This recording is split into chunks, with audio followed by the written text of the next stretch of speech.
Lo que hicimos hasta ahora son las mecánicas del jugador. Ahora nos toca hacer las mecánicas de las burbujas. Pero tenemos un problema, ya que dijimos que éstas se dividen a la mitad, lo cual hace que tengamos una cantidad de burbujas que crecen de forma exponencial, potencias de 2 para ser más precisos. Podemos resolverlo con múltiples objetos copiados, pero siendo que tienen toda la misma funcionalidad no es muy apropiado. Afortunadamente, Scratch nos proporciona una herramienta que podemos usar para tratar este problema, llamada clones. Bueno, clones en Scratch. ¿Por qué precisamos clones? ¿Sí? Primero pensemos en hacer un programa en Scratch similar a Pan.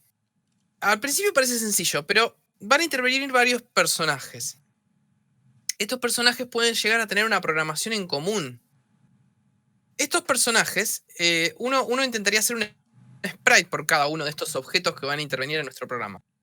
De esta forma, nosotros seguramente vamos a querer hacer 2 o más burbujas y vamos a ver que cuando creamos las burbujas, esas burbujas cuando se dividen se van a mover exactamente igual que como se movían antes las burbujas más grandes y van a tener prácticamente el mismo comportamiento.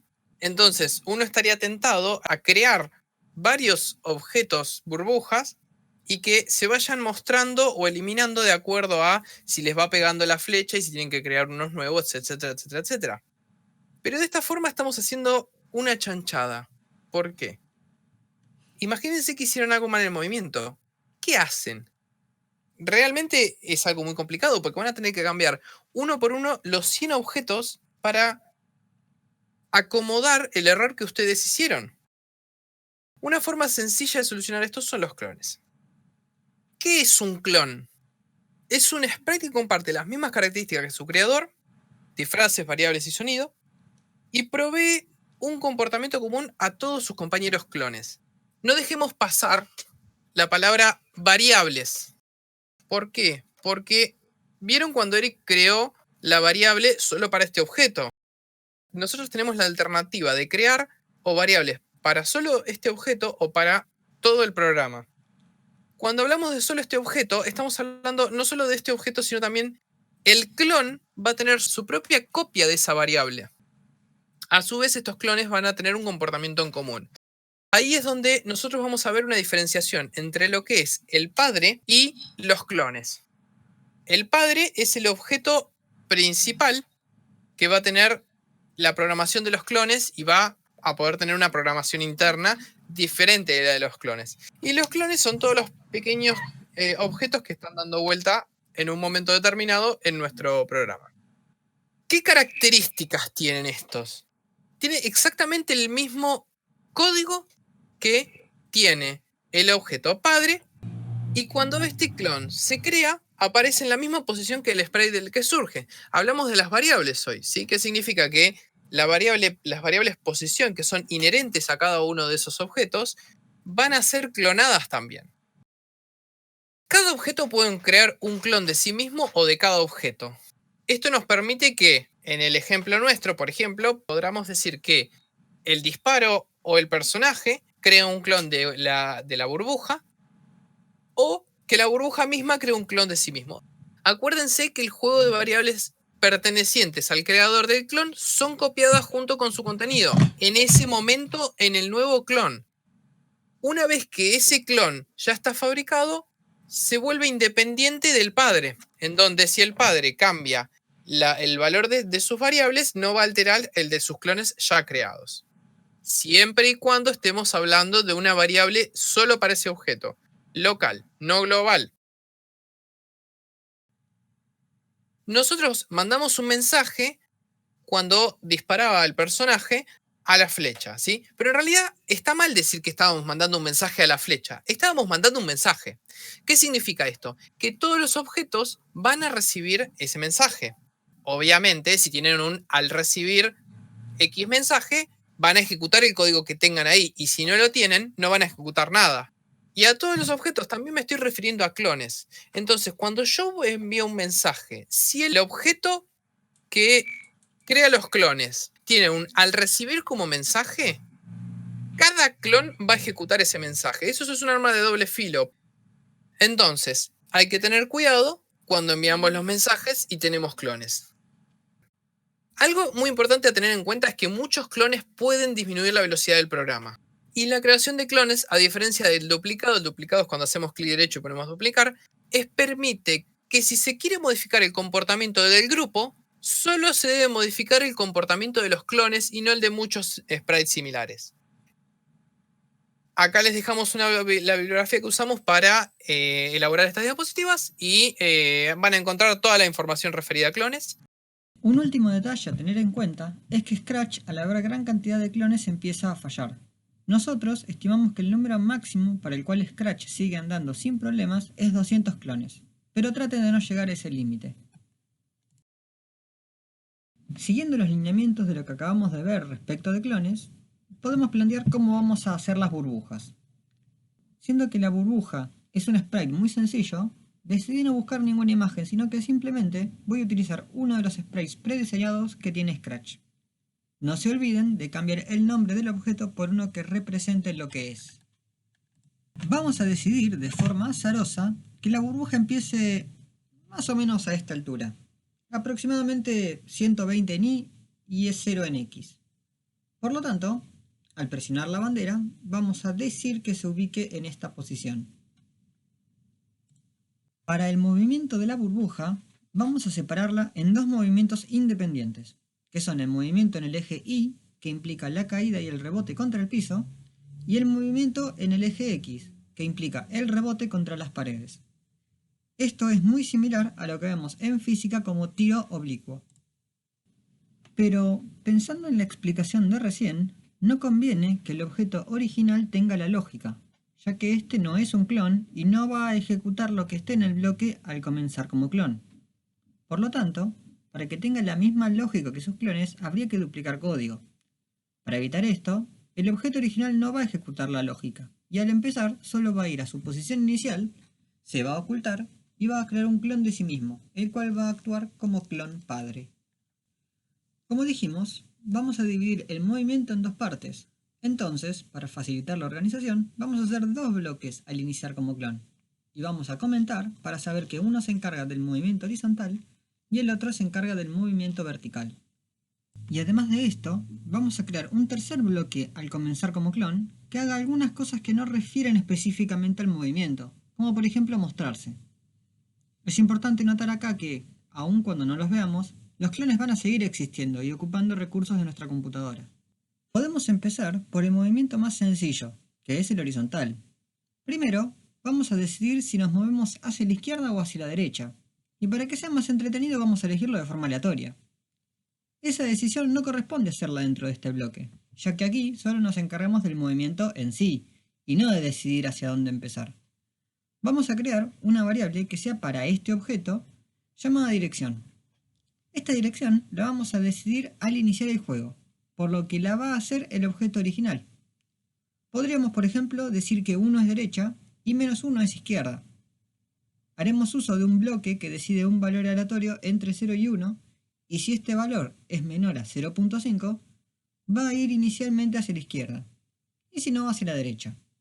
Este paso es importante porque nos va a servir luego para que las burbujas al dividirse vaya una para cada lado y no ambas hacia el mismo. Ahora vamos a crear otra variable, que va a ser la velocidad horizontal. Vamos a establecerla en un valor que sea razonable, como por ejemplo 4, de forma que sea más lenta que el jugador. El movimiento horizontal ahora es sencillo, ya que solo debemos movernos en X por un valor que es una relación entre la velocidad y la dirección. Como elegimos sabiamente los valores, podemos hacer una multiplicación de estos para obtener la velocidad a la que se va a mover. Debemos recordar que esto no lo vamos a hacer solo una vez, por lo que vamos a requerir un ciclo por siempre que repita este movimiento. Si observamos, ahora podemos ver que la burbuja se mueve hacia la derecha o hacia la izquierda de forma aleatoria, pero todavía no rebota contra la pared. Eso lo podemos hacer verificando una colisión con la pared o verificando una posición. Previamente el disparo lo habíamos hecho verificando una posición, y para diversificar vamos a verificar una colisión acá. Y lo que vamos a hacer es una verificación de colisión con el borde. Hay que usar con cuidado esta colisión, ya que es tanto los bordes laterales como superior e inferior. Entonces, cuando la burbuja está tocando el borde, lo que debemos hacer es invertir la dirección. Y eso lo podemos hacer fácilmente multiplicándola por -1. Ahora, podemos ver cómo la burbuja se desplaza horizontalmente y rebota contra las paredes. Ya tenemos el movimiento horizontal terminado. Ahora, debemos hacer el movimiento vertical. Dijimos que este movimiento era similar al tiro oblicuo, y podemos usar ese paralelismo para recordar que lo que mueve hacia abajo en estos es la gravedad. Vamos a crear una variable para la velocidad vertical, la cual es para este objeto. Pero si esta variable tiene un número fijo, la burbuja va a caer en línea recta y no formando una curva. Por lo que también vamos a crear una variable que va a ser la gravedad, la cual es para todos los objetos. Que esta variable sea para todos los objetos o global, implica que cualquier objeto puede modificarla y acceder al mismo valor. Personalmente, no me gusta que los objetos modifiquen variables globales que no les corresponden, por lo que vamos a establecer el valor inicial de la gravedad en el escenario. Vamos a ponerle un valor que sea razonable, por ejemplo 1. Aunque parezca pequeño, no lo es para nada, ya que ésta modifica constantemente la velocidad. Ahora vamos a hacer el movimiento. Bueno, primero voy a acomodar estos comentarios. Ahora sí, primero vamos a establecer la velocidad vertical en 0. Y dentro de un ciclo por siempre, vamos a mover la burbuja en y según su velocidad vertical. Y luego de esto, vamos a modificar esta velocidad por la gravedad. Pero si hacemos esto de esta forma, la burbuja no va a caer, sino que va a volar, ya que pusimos una gravedad positiva. Para que funcione de esta forma, debemos darle un valor de -1. Aunque hay algo extraño, ya que la burbuja no está apareciendo donde debe y no está cayendo bien. El error estuvo en utilizar fijar y, en vez de cambiar y. Modificando ese bloque, obtenemos el funcionamiento que se esperaba, y como verán, 1 es bastante más grande de lo que parecía inicialmente. Ya tenemos nuestra esfera que cae infinitamente, porque nos falta hacer el rebote, para lo cual podemos hacer una colisión con el piso, que para eso había sido creado, además de para ocultar el disparo. Entonces decimos, si estoy tocando el piso, debería rebotar. Eso lo podemos hacer fijando a la velocidad vertical un valor como por ejemplo 10. Bueno, tal vez 10 sea un poco chico. Nosotros queremos poder pasar por debajo de la burbuja. Probemos 30. No, ya es mucho. 20 pareciera ser un buen valor. Che, ¿y no podés cambiar la velocidad para que sea negativa? Cuando toca el piso y chau. No es una mala idea, pero poniendo un valor fijo nos aseguramos que todas las burbujas van a llegar a una altura razonable, sin importar de dónde empiecen a caer. Ahora ya tenemos la burbuja moviéndose por toda la pantalla. Ahora solo nos queda una cosa, y es justamente la más interesante, que es la división de la burbuja. La burbuja debe dividirse cuando toque la cuerda. Esto significa que, cuando hay una colisión, esta va a comunicarse con la cuerda mediante mensajes, lo cual podemos resolver de dos formas. O la cuerda envía un mensaje que reciben todas las burbujas y éstas deben decidir cuál se separa, lo cual es muy complejo, o que la burbuja que sea tocada envía un mensaje, el cual solo va a recibir la cuerda, y ya sabe qué es lo que tiene que hacer, que en este caso sería desaparecer. Esta segunda opción es bastante más sencilla, por lo tanto va a ser la que vamos a usar. No conviene hacer la verificación de colisión en los dos lugares a la vez, porque si bien parece que funciona de forma sincrónica, esto es, los dos en paralelo, en realidad no, es medio engañoso, y podría ser que en un momento la verificación sirva, y al momento siguiente ya no, generando una inconsistencia dentro de nuestro código. Podemos aprovechar este bloque que tenemos acá, que solo hace que se muestre para hacer también la verificación de colisiones. Podríamos poner un ciclo que mientras que no toque la cuerda se quede esperando, pero tenemos un bloque perfecto para eso, que es esperar hasta que, el cual se queda quieto en ese lugar hasta que la condición se cumpla. En este caso, queremos que la burbuja espere hasta que haya una colisión con la cuerda. Luego de que esta condición se cumpla, debemos hacer varias cosas. La primera es mandarle un mensaje al disparo para que desaparezca. Vamos a mandar un mensaje nuevo llamado impacto burbuja. Este mensaje, el cual reciben todos los objetos, solo le importa a uno, que es al disparo. El disparo cuando reciba el mensaje impacto burbuja, una cosa que va a hacer es ocultarse. Pero tiene que hacer otra cosa, que es detener el resto de los programas de este objeto. De esa forma, no va a seguir moviéndose luego de ocultarse. Lo segundo que debe hacer la burbuja es dividirse, es decir, crear dos clones. Y acá es donde vamos a hacer uso de la variable dirección que creamos en un inicio. Lo primero va a ser crear un clon. El primer clon que creemos va a estar moviéndose exactamente igual que como se movía el objeto padre. Pero por ejemplo, si este estaba cayendo, el clon también. Y no queremos que pase eso porque lo haría muy difícil de esquivar. Entonces, antes de clonarlo, también vamos a modificar la velocidad vertical para que, al dividirse, suba un poco antes de empezar a caer. Por ejemplo, 5. Luego de crear el primer clon, invertimos la dirección multiplicándola por -1 de forma tal que ahora se mueva para el otro lado. Y creamos el segundo clon. Por último, debemos borrar esta burbuja para que desaparezca. Ya casi estamos. Podemos ver cómo las burbujas se dividen de a 2 cada vez, y acá vemos la utilidad de los clones, ya que la cantidad de burbujas es cada vez más grande. Lo que faltaría ahora sería manejar el último estado de las burbujas, es decir, la burbuja que no se divide. A esto lo podemos acoplar con la idea de que las burbujas se hacen más pequeñas, de forma de dar una indicación visual de cuánto falta para que se dejen de dividir. Una forma que se me ocurre a mí de hacerlo es crear una variable que indique el tamaño de la burbuja. Como tamaño tiene una ñ, vamos a usar la palabra nivel. Es importante que sea solo para este objeto. Esta variable empieza con un valor y se va achicando con cada división. Podría empezar en 3.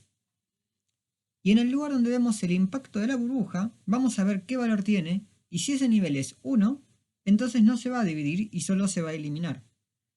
Luego, si el nivel es mayor a 1, le restamos 1 antes de dividirla. Ahora probamos y vemos cómo tenemos la burbuja nivel 3, luego la nivel 2, y esta nivel 1 ya no se divide. Obviamente el resto que también es nivel 1 tampoco se va a dividir. Nos quedaría agregarle la pista visual con el tamaño, y aprovechando el que los clones copian todas las variables, podemos reducir el tamaño en 20%. Menos 20. Con esto ya podemos decir que tenemos un juego. Sí, se le pueden agregar muchas cosas, vidas, niveles, menú, puntajes, etc. Pero la mecánica básica del juego ya está completa, que es lo más difícil. Bueno, espero que estos videos les hayan gustado, les sean de ayuda para el trabajo final que tienen que hacer.